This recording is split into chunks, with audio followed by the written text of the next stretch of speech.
Hey guys, this is Josh from the Redneck Homestead channel, and we're up here at the off-grid cabin on this beautiful December 26th day, and we're up here in the White Mountains.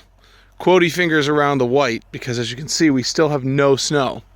And we just came up for a fun little trip, and there's my nephew. How are you, buddy? Good. Good? What do you want to do up here today? Practice shooting some targets? All right, cool. Well, we set up some targets here, as you can see, on some trees, and they're between, I don't know, 15 and 40 yards or so. And we have a few different rifles that we're playing with, and a couple of shotguns too. So the boys are going to be using the 22, right, Lukey? What do you think? All right, well, that is the Ruger 1022 takedown, and we're going to put that together, and we'll be back locked and loaded. Oh no, what happened? The gun's like broken in half. I'm not dumb. What happened? Together. It's broken. It is. A couple of real basic rules. I know you've shot many times with me in the past, and have you shot at all, Wilsey? Okay, so we're going to start right from the beginning here. This is called a semi-automatic rifle, which means that when you pull the trigger and you fire around a bullet, it pulls it out of this thing called a magazine. And this magazine holds a bunch of bullets, okay? This one holds 25 bullets.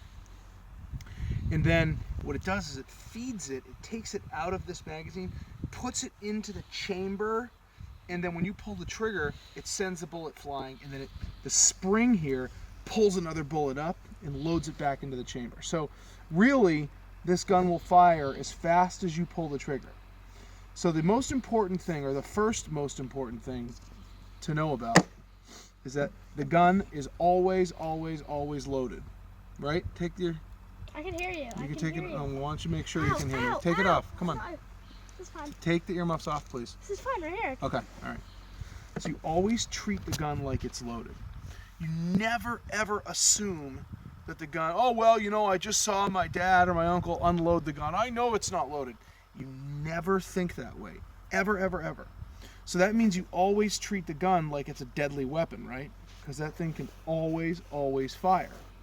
Now, for starters, you never put your finger on the trigger until you're ready to shoot the gun.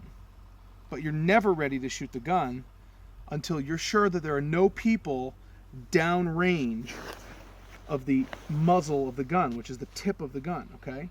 So when there's somebody downrange, you can never have the gun pointed at them. Does that sound good? That means when you're holding the gun, your finger is always on the frame, like this. There's no way for a gun to fire unless that trigger is pulled. Now, it can be pulled by a finger, it can get caught on a branch, and hopefully that never happens. So you always have to practice good safety. So push over here for a second, buddy, like this. That means when you're walking, you carry the gun like this, pointing down. Okay? Do we agree on that? Yes. Is that a yes or just a... Yes. Okay. So you always, always, always hold it like this when you're walking. If you need two hands, you put the buttstock under your arm like that, and you hold it with your finger on the frame like this. Okay? And that's a good way to make sure that that gun, and that way if you trip, it's caught under your arm like that, and at least it jams the muzzle of the gun into the ground and not forward into somebody's face. Okay, good? Now this gun has a trigger safety, and it flips on and off just like this. And when you see it with a red stripe, it means the gun is ready to be fired. It means it's hot. Now, we don't know if a bullet's in the chamber, but what do we treat the gun like? There's a bullet in the chamber. We always treat it like there's a bullet in there, right? Because we never know if there is. So we always want to make sure that we treat it like it's loaded. So if you're not shooting the gun and you're just hanging out and you just, walking by it and seeing what's going on, and you see that red stripe, the first thing you do is grab the gun properly Okay?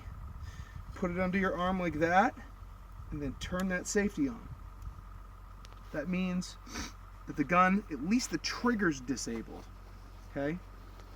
Now, I'm not going to get into clearing the gun right now because we're just going to do some target practice. We're going to take care of that for you right now, okay? So, what we'll do is a couple of ground rules. If we know that we can never be on the muzzle end of the gun, where do we need to be standing when we're not shooting? Where do all the non-shooters stand? Back here. How far back?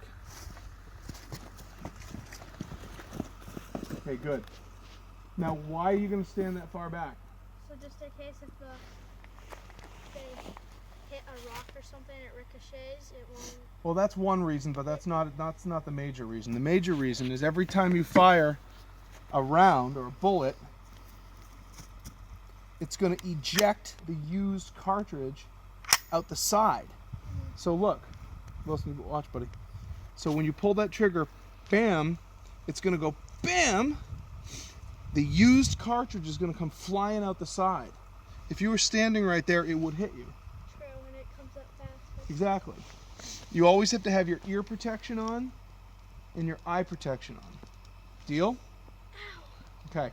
If you don't have the ears and eyes on, you're not playing ball. Okay? Want to get started? Let's do it.